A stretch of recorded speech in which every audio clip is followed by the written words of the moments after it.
Hello everyone, thank you for tuning in. Again, I am Kaylee Batesman, the Content Director at SheCanCode, and today we are discussing keeping women in tech, stories of departure and return.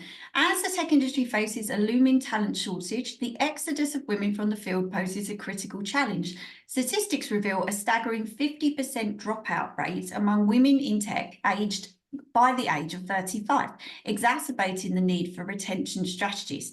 Thankfully, I've got two fabulous ladies from Daemon with me today. I have Deepana, who is an engineering consultant, and I have Aparna, who is a consultant. They're both former tech professionals who left and later joined the industry. So we're going to delve a little bit into their journeys today, so our community can hear about their wonderful career journeys so far. Welcome, ladies. Thank you so much for joining me today. Thank you for having us here, Kelly. It's a pleasure to have you both on here. We're going to kick off with a few introductions, if that's okay. Deepana, can we start with you? A little bit about you and how you got into tech and how you ended up at Daemon. Yeah, so for me, I think from a young age, I was naturally kind of gravitated towards technology. So for those of us who remember the dial-up internet period, I was quite young then, and I kind of loved whenever it went like things didn't go right, because it always seemed like with dial-up it never goes right, it's always slow, and whenever it goes bad, I just remember always getting excited to try to troubleshoot it and try to fix it, and naturally from there, in schools and at home, I always seemed to be the go-to tech person. However, I grew up in Singapore, and the IT in the school curriculum was not as kind of like prominent. So I did not have many like role models or peers who are pursuing a tech career. However, like my curiosity and wanting to understand more about technology obviously was always quite huge, and I wanted to do something in it. So I decided to pursue a degree in computer engineering, and that's how I got into the tech industry. It was through my degree. And of course, I took my break. What did you do in your break? Yeah. So actually how I got into my break was also a bit of a story, because it was not really a planned break. It was something where I was working for a major consultancy previously, and it was really fast paced and was quite demanding as well. And around the same period, I got married. And so it was a bunch of things that, all came together, and I kind of felt I needed a break. And so I thought of taking a sabbatical, to go away, rethink life and career and all that fun stuff. And went to do some solo traveling for about 3 months. And I got back to Singapore, and, very excited, very refreshed, wanting to join the tech industry. However, that happened all during COVID. So the pandemic, around that same time. And that basically meant that, things were all disrupted, and we had to kind of start. My husband, we had to move to the UK for work and for family reasons as well. And so my career break that started 3 months extended to about a year and a half. So I found myself a year and a half outside the industry. And and so how I got into Daemon, it was a whole it was a long journey as well. But pretty much there is a bootcamp organization called Tech Returners. So and so they help to kind of put people like myself who've returned. Actually, Aparna and I were in the same bootcamp, and actually that's how we got into Daemon, because Daemon was a sponsor company with Tech Returners, and we did a 3-month program with them, and that's how we got into Daemon. Yeah. Amazing. Amazing journey so far. I am interested just to ask you, when you were that person way back when you were young, and you were the person that everybody went to for the tech problems, did you want to be that person? Or in the end, were you like, oh, I'm that person in the family everybody comes to? I quite enjoyed it, actually. It gave me my place, because no one seemed to be interested in all those silly tech troubles. My husband right now, he'd be like, oh, what's my password? I mean, that's not really a tech problem, but actually I feel like, well, actually I remember your password. I mean, that's not a good thing, but anything. There's one person in every family. You are that person in yours. Aparna, yourself, so you tell us all about your journey from the start, and then right through to what Deepana said. You went through the same boot camp as her as well. So how did tell us a little bit about you from the start and how you ended up in tech, and then right through to Daemon? So that's very interesting. And Deepana, I did not know that about you. So I also was interested in tech as a child. I grew up in India, and while I was in the secondary school years, during the summer holidays, I saw a few um, classes come up which were offering like coding classes, and I tried a few, and I was really interested in them. And computer science as an engineering course was just kind of beginning and was quite new, but I enjoyed coding quite a lot, and I decided that that was really the only thing I enjoyed doing in school. So I decided to do an engineering degree in computer science, and that's how I got into tech. I've worked for about like 10 years in India and US and in UK. And then during the time, I also got married, I had children, and I decided to take a smallish break, like for a few years, to bring up my children. I have two boys, and I found, with my husband working at the time full time, 5 days in office, and if I were to also be 5 days in office, I think hybrid or working from home was not so commonplace at the time. And I know it would be really challenging for us as a family, and it'd be easier if I took a few years break to stay at home and raise them. Um, However, the few years ended up being a longer time. I was I think out of the tech industry for over 10 years before I returned back. And I think I did try to keep in touch at home. I did some online courses, but because there are so many, like there's just no one technology. Every day we use like a whole technical stack. And when I was doing courses, I was doing in like one technology or doing certification in one technology like Java or in Spring. And it would never be enough to qualify for a job, or during the interview I was always sort of compared with anyone with current experience, and obviously I cannot match that. So it really helped when I joined the tech returner course, which was more like a holistic program, uh, and through that I was hired into Daemon as a tech returner in August 22. So it's nearly 1.5 years, and really great to be back. Yeah. I was Yeah, just going to say I was on the same course with Deepana, and we joined Daemon on the same very day. incredible, incredible. And your journey is still ongoing together. It's lovely when you have people that you join at the same time and you still keep in touch with them throughout your journey. Aparna, you said that you really enjoyed tech at school. Because I wanted to ask both of you ladies about what initially drew you to pursue a career in tech. But Aparna, you touched upon it there. You said that you liked coding courses at school. Was there a teacher that really inspired you? Was it in the family that people worked in tech? What kind of drew you towards tech in the first place? So there was so nobody in my family worked in tech until I joined. So we had an introduction course to computer science in school, that I really it was very basic background about computer science, what is computers, and so on. And that is really got me interested. And then in my own time, I attended some courses outside the school, which taught like the basics of coding, and basic, which was the language at the time. When you started coding, you learned basic. That's how far back it was. So that's how I got interested. I tried it and really liked it. So. Yeah.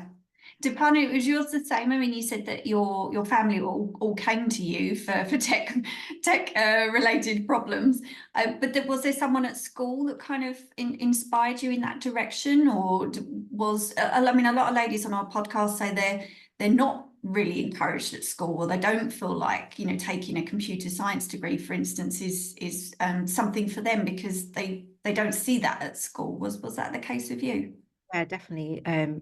That's definitely the case for myself. So like in Singapore, we don't really know, we don't have computer courses or anything like that. And I was naturally interested, but I didn't really know who to, mentor, like at school or at home or anywhere. So it was just like kind of like a leap that I decided to just go into university and decided to just take this course, only to find out their majority were men. I mean, boys, guys, like not, not, and it was just like 3 of us were girls. So yeah, that's when I realized that, oh, actually, it's not a very female kind of focused, degree. Yeah, and those that make it through and then get to into work, they then realise that actually can be very different in the world of work. You know, as long as you make it through that educational part and you feel like there are enough people behind you to get through university, for example, and then make it into a good company. I've had lots of ladies on here say, I'm so pleased that I stuck at it and then made it into the world of work. It was very different.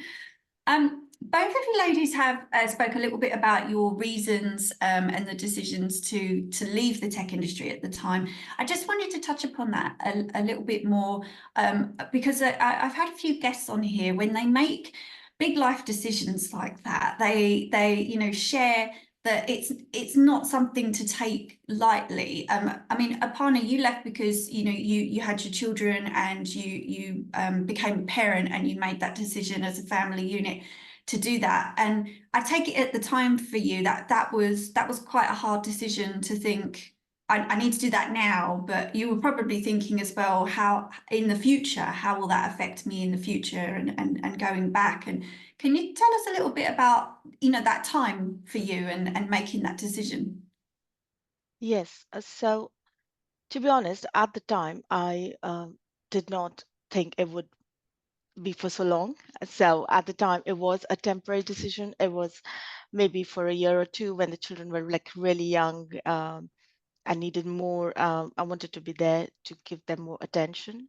Um, and I was thinking, oh, it would, you know, not be so hard to go back. But I have to say that in hindsight, maybe um, looking for some part-time course jobs, even though they were few and far between. Maybe if I'd concentrated more efforts on getting a part-time job, just kind of to keep my experience current and to keep updated on technology, that might have made it easier, to come back later. I mean, it's a personal decision, and there are women who continue to work with little children, and that's completely, individual choice. Um, but yeah, it was a kind of difficult decision, but I think I had the support of my husband to do, what I felt was right for the family and personally. So that kind of made it easier in that sense. But Yeah. certainly, yes, it is one industry where when you take time off, it's harder to keep in touch than when you are working in a job. Yes, definitely. And I had a guest on here talk about when she went on mat leave and then she decided to take extended leave after that as well. And I remember us discussing how, ladies are still very nervous of doing that. And she said, I was so pleased when I came back. She actually went back into the same company, but she said, I couldn't believe they gave me a promotion because I thought they was going to see it as I've, been missing for such amount of time. And she said when she had a second child, she wasn't as nervous about that. But ladies are still very apprehensive about, taking time out and how it will be seen and keeping up to date with new developments. And it's obviously still a personal decision, as you said, Aparna, that, you make as a family unit. And obviously, you managed to come back and land yourself a fabulous job. So all went fine in the end. Deepana, yourself, you said obviously you didn't take the decision lightly either, and for you, unfortunately, you came back at COVID time. So, can you tell us a little bit about that time and your challenges around that time as well, and what that was like for you? You said you only wanted to be out, for a short period of time, and that turned into a lot longer because of COVID. Yeah. It was, I mean, I felt like it was a blessing, like a blessing in disguise, like looking back now, because it sort of like forced me to really sit down and think of, because when I got back, I was applying for jobs and, it was during COVID and I felt like, oh, maybe I should just get any job at this time, at this point, because, it's COVID and, we probably I shouldn't be staying out for too long and, but for some reason I kind of, it also gave me the space to think about what I want to do. And so I thought, instead of rushing to get a role, which was really difficult to kind of, get those interviews and things like that, I kind of decided to do a boot camp. So they offered like a 3-month boot camp on full stack, doing React, JavaScript. And I've always worked on backend stuff like Java and things like that. And I thought it'd be a great time for me to do something different and, upskill myself, but at the same time, kind of learn something new. Because I feel everyone during COVID period were kind of like figuring out their life and, thinking about things. And I thought I had that, ability. I should probably like go for it. And that was amazing for me because the boot camp, I went in just thinking I'm going to learn something new, but it ended up being completely different in terms of like the community I found in the boot camp and the different kind of people, like, the reason going into tech, some of them were career switchers, some of them were, trying to do something different. And it was just so inspiring. And, we were all together. It was a full-time boot camp as well. So we're all together 9 to 5, working together, collaborating, creating something. And I think that basically made me realize what I love about this industry and what I liked about it, like in terms of, that collaboration side or and the creativity side. And then my journey then after that was related to basically things around the nature of finding that sense of that similar community.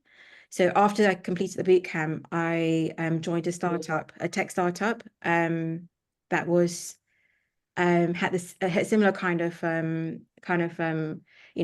like collaboration, creativity, and all that stuff, passion, and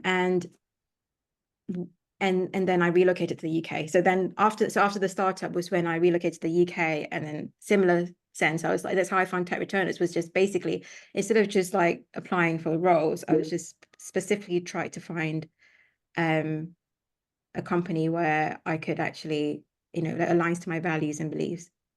Yes, yeah, nice. And after you found that boot camp and then you found your community, did things kind of, I don't want to say get easier for you, but is that kind of where you started to see a lot of those challenges slip away a little bit more because you'd found a boot camp, you'd found a network, but before then, were you kind of thinking, actually, this is quite a challenge to find something to get back in? Yeah, definitely. Because your confidence definitely like kind of sees a bit of a blow because, you've been out of the industry and, things move really fast in the tech industry. But when you like find that community and people have similar experiences and you talk to them and you realize that, kind of people are in the same boat as you and the kind of stuff they do to kind of overcome that, it kind of gives you that confidence back. And,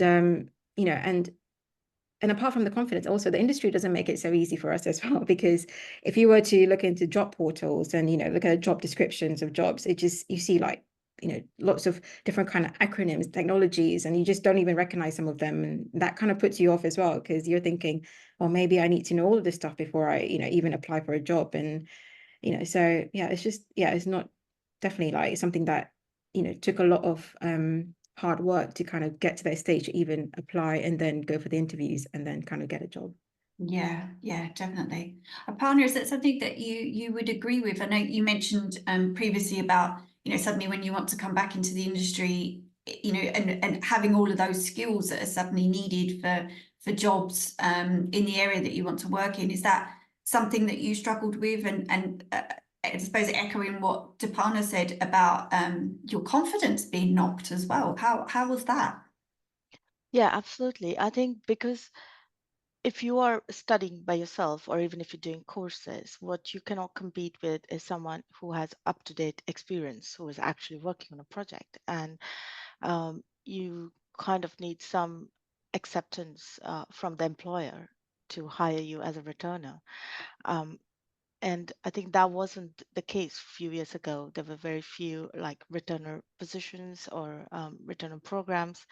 So it was really hard to then like find the exact kind of combination of technologies that would be enough for a job. And so I think until the tech returner program, we joined the tech returner program, it was really kind of, I had the thing that, okay, I needed to do all these things, but how could I just kind of do it by myself? And, it's that realization that I actually do need help. And finding that within the tech returner program, and then being supported by Daemon through that, I kind of felt like, okay, now this is possible, um, these are all these other people who have in the same position as me, kind of gives you confidence to it just seemed doable, and gives confidence to go for it, that it can be done, and you can find your way back.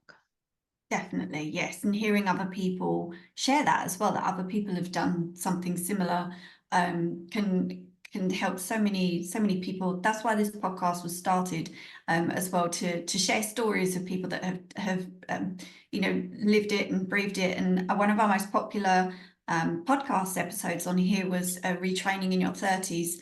And it was our most popular episode for a very long time, where a lot of our community wanted to hear people that had decided to retrain, come back in, transition from one industry to another, or return, and that you don't have to feel like you have to do it from the age of 21 from university and stay in the industry, because the more people that share that, the better.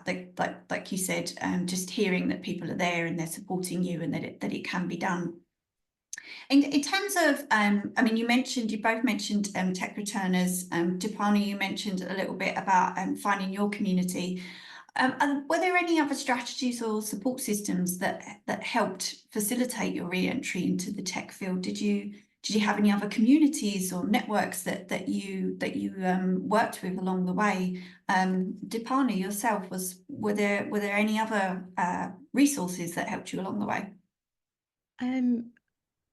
I think for me, it was pretty much the community. I just found like different kinds of communities. So first was the bootcamp community that I found, that, and then it was the startup that I joined after that. And lots of different people in that whole year that just basically helped me to just, help my confidence, and help me to even like sit with me doing tech interviews and prepping, for tech interviews and things like that. And but yeah, I think besides just this tech industry, and mostly we're women, funny enough, like throughout this journey, were like, I think, instrumental in my in my in my return back to the industry, because I think in my personal life I do not know many techies. So like, my family, or even my husband, we're not, no one's like I know who's in the industry. So it's very hard to find it. Like, of course there's support in terms of like, allowing you to like pursue these, that kind of like the boot camp, and like sponsoring you to go to these like boot camp and stuff like that. But besides that, it's just, yeah, definitely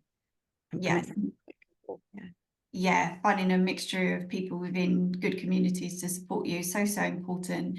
Aparna, yourself, did you find a good network to help you along the way that you really tapped into for support? So I do have a couple of women friends who are in the tech industry. So I did kind of did a bit of brainstorming with them. This is what I'm thinking. This is a course I'm trying to do. Do you think it looks good? And they were very supportive. Like, yeah, we're so glad that embarking on this. You really can do it. So I got a lot of support from there, and even along the way, kind of in like more moments of self-doubt, I would reach out to her, and say, I don't know if I can do this. This is hard. And she'd be like, no, you got this. And, that's really good to have that. And even like my family, when I said I'm doing the course, they kind of were so supportive and reminded me of the other times that I'd faced challenges, and they said, you can do this. So it was very interesting. There was a lot of support. I think it helped to share with people that I was doing this course, um, and the kind of the sort of the feedback was always so positive, and kind of kept me going throughout the time. And even my children, they were so excited that mommy was, doing a course and applying for a job and going through the whole process. They were, I think, one of my biggest cheerleaders. It was really good to have that sort of see a role reversal where they were like, "Mommy, how was your interview? How did you do?" And the whole, I mean, I was really surprised to see uh, how much they encouraged me throughout the whole process. Yeah. Oh, wow. To have that at home, and to have a support from all directions, must be so invaluable, especially when when you have those moments of, is this for me? Do I have that feeling of, we talk about it a lot on here, imposter syndrome, and having that feeling of, am I doing the right thing? Will I get found out? All of those. We've had that conversation a lot on this podcast. A lot of us ladies in tech feel that way. So to have a good support system, so important. And you were lucky enough to have one at home, which is even better. So we touched upon some very depressing stats in the intro of this podcast, about 50% dropout of ladies by the age of 35, from the tech industry. In your opinion, what are some of the key factors that are driving women away from careers in tech? And how can these barriers be addressed, do you think? Deepana, shall we start with you? Yes, definitely. Yeah, so I think for me because the biggest kind of factor I would say is definitely lack of visible women in kind of senior positions, executive positions. I think most women that I talk to, I think that's kind of like the similar sentiment that they share. When you don't see women like yourself in those positions, it's hard to kind of envision yourself in that position. And so, you don't really know how to get there. And I think that can sometimes make you feel like you don't belong in the industry and not sure where to go to kind of get those challenges that you face kind of talked about or kind of have someone help you out with those kind of like like issues. So I think that's for me the biggest factor for sure.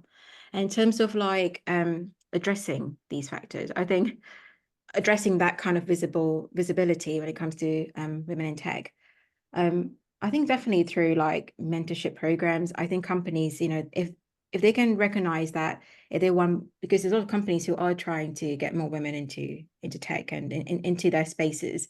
I think it's important to understand that the women who are currently in their in their company, they might need some additional maybe support or guidance, and maybe some sort of mentor that they could talk to.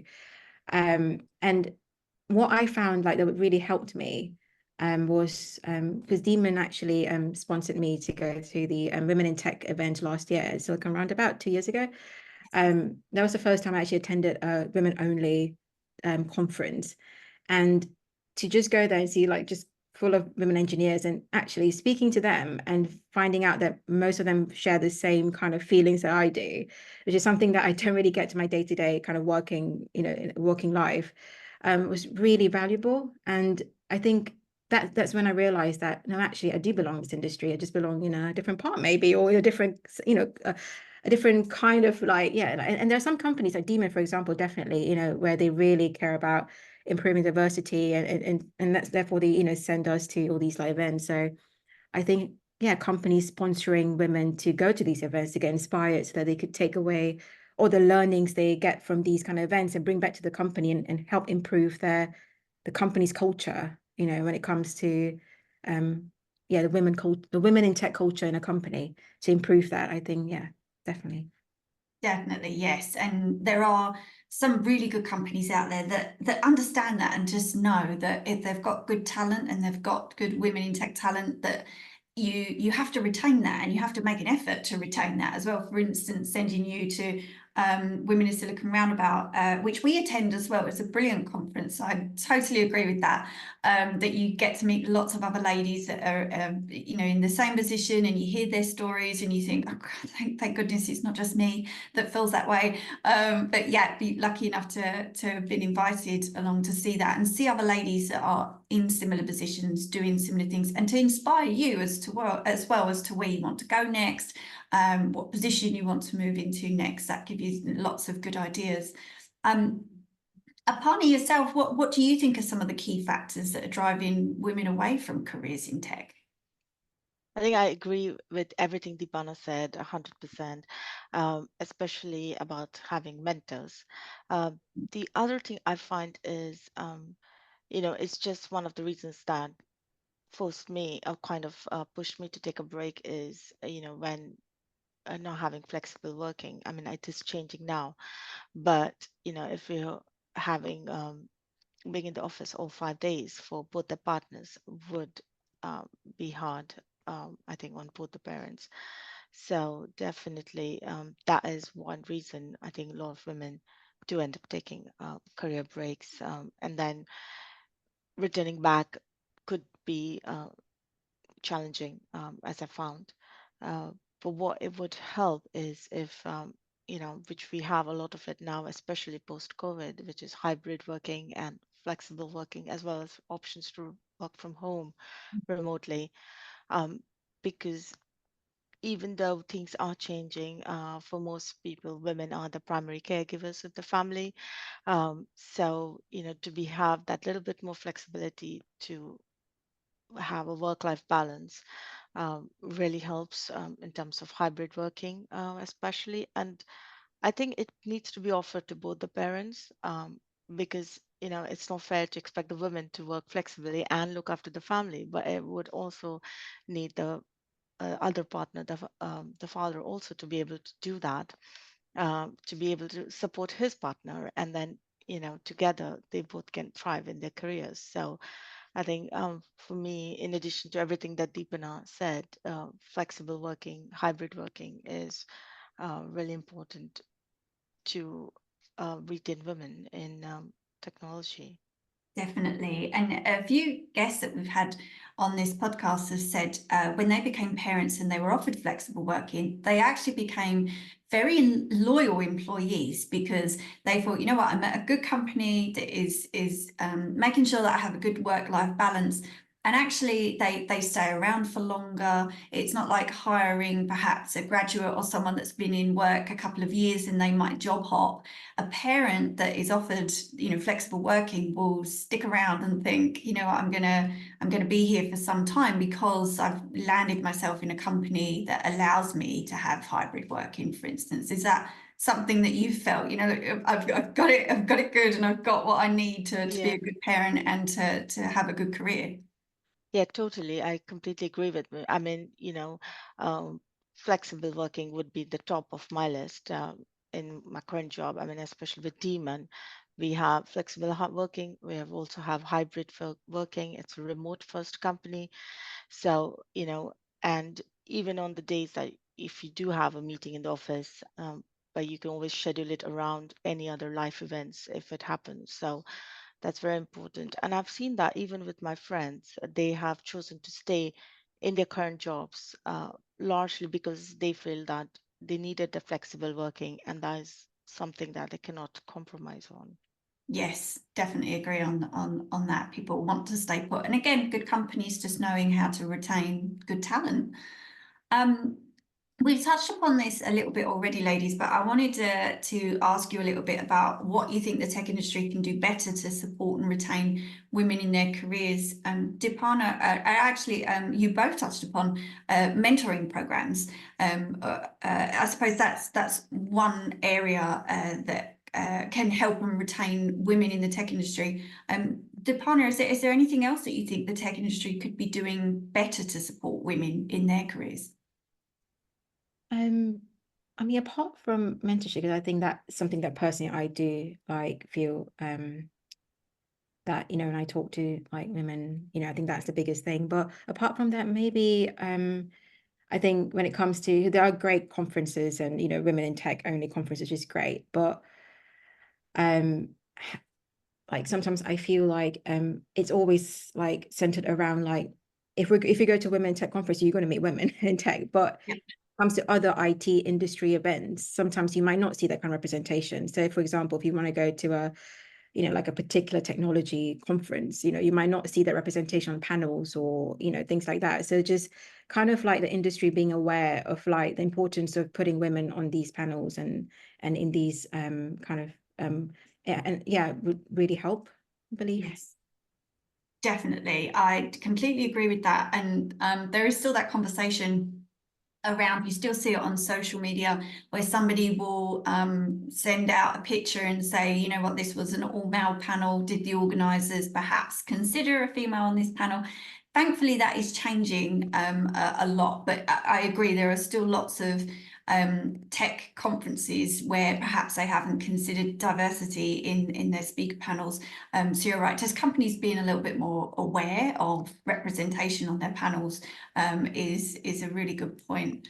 Aparna, yourself, do you think that there's anything that the tech industry could be doing better to help retain women?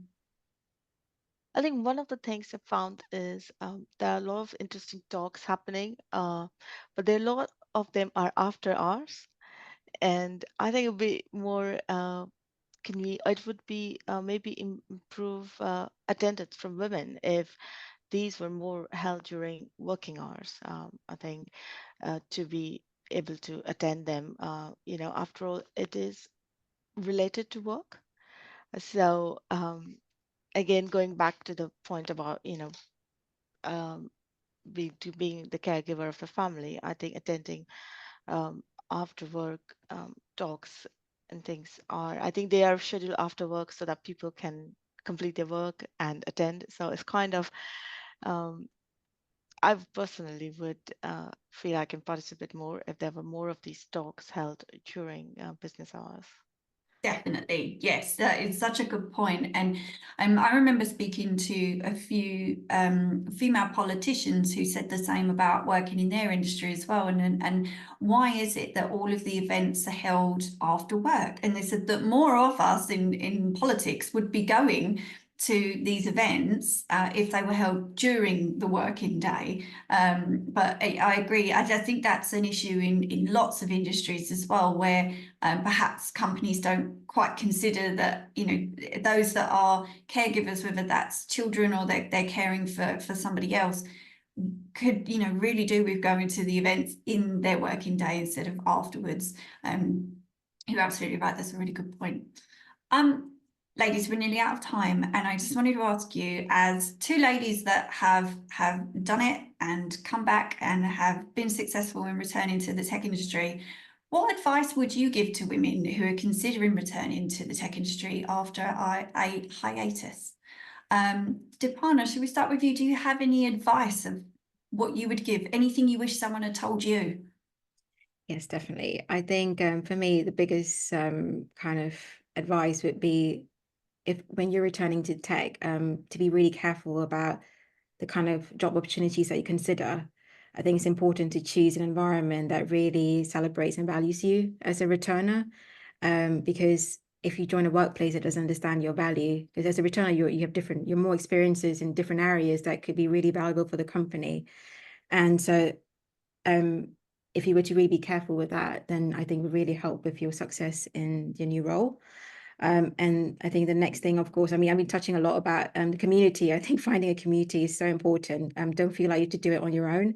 I think lots of great communities around. And actually, one of the great things for the industry, there are lots of great communities coming up in terms of, returners, for women, and to join those communities and actually have them help you in your journey back into tech. Yes, you know what, in your first point now, I completely agree as well with being careful about where you go. And I imagine when you're coming back in as well, it can be, you might be thinking, you know what, I'll just go wherever it's going to take me, and that, and then that will move me on to the next one and the next one. But actually, if you move into something too quick, and like you said, if they don't align with your values, that could really crush your return into the tech industry. And you could really make you think, oh, actually, maybe this wasn't for me. So yeah, great advice to be careful about where you go when you do return, and to make sure that really cements your journey now you're back in the tech industry. Aparna, yourself, do you have any advice for our ladies on something that you wish you had been told before you started your return? So I would say that this is like a really great time to consider returning back. I think the industry recognizes the value of tech returners, and there is more acceptance and support than it was some years back. So it's really a good time to consider doing this. Again, like Deepana said, you don't have to do it alone. There are a lot of support and programs available out there that can help you. Secondly, you need to own like, which is what I found out. It's the need to own your break. It's nothing to be shy about. It's completely okay to do that and then head back. And kind of don't give up. It's not necessarily an easy path. It'll be harder than it is for someone with experience. But then,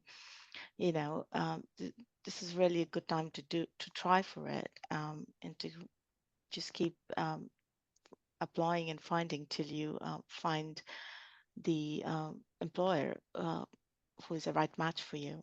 Yes, I love that. Own your break. Brilliant advice instead of shying away from it. And also all the things that, happened to you during that break and all of the other life experiences that you took on whilst you were on your break as well, and then returning to the tech industry. That is brilliant advice to end it on, Aparna. Own your break, because we are already out of time, ladies. It's been an absolute pleasure chatting with you both today. Thank you so much for coming on, sharing your journeys. We would love to have you back at some point to tell us how you've been getting on. But thank you so much, ladies. It's been an absolute pleasure.